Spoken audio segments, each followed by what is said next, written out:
I was 28, I was married, and we just had our second baby, and my husband had been quite ill with what we thought was pneumonia, but he was diagnosed with PCP, which is an AIDS-defining illness, so that's when I got my HIV diagnosis. We've never found out how we contracted it, but one of us had heterosexual sex with someone who had it. So yes, it's just an unknown thing. It stopped our lives, just stopped them. We had plans of how our life was going to look together. It all just got pulled away from us. For the next however many years it was, I lived a very hidden life as an HIV positive woman. We were able to tell our family members immediately. We didn't have to hide that. We didn't tell friends or extended family. I felt very isolated.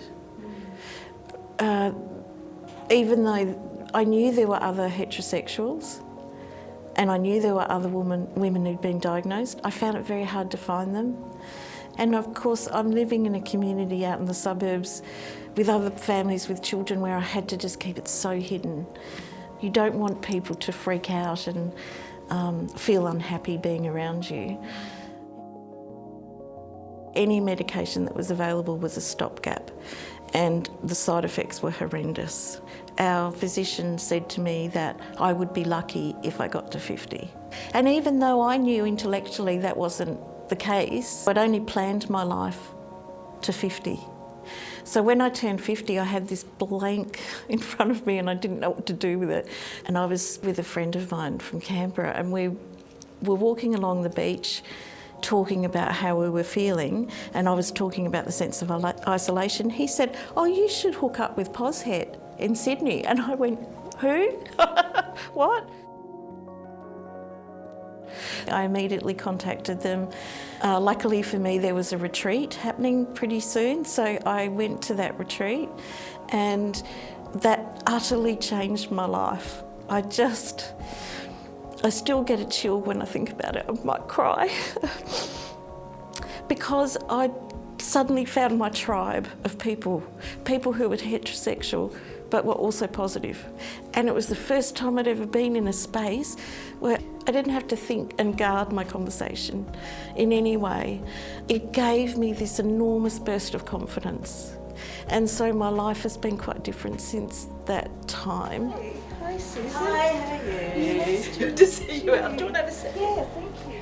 And the relief when I finally told my best friend, and the first thing she said to me was, "Oh, your life is so much cooler than mine."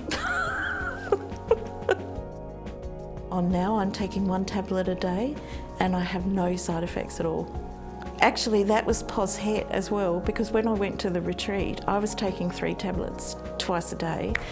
And I realised that everyone else in the room was just popping 1 tablet. And I went back to my doctor and I said, "Hey, come on, give me that 1 tablet." So that's another really important thing about the community too, is that you're learning about what's available and talking about what the side effects are and what your experience is.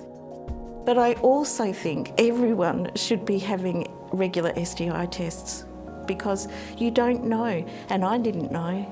And I wish that somebody had said to me, 4 years before we were diagnosed, "We'll just do your yearly STI check," because then I would have known earlier. And my husband would have known earlier. He wouldn't be as ravaged as he is. So I would really love that to be just a normal part of our health.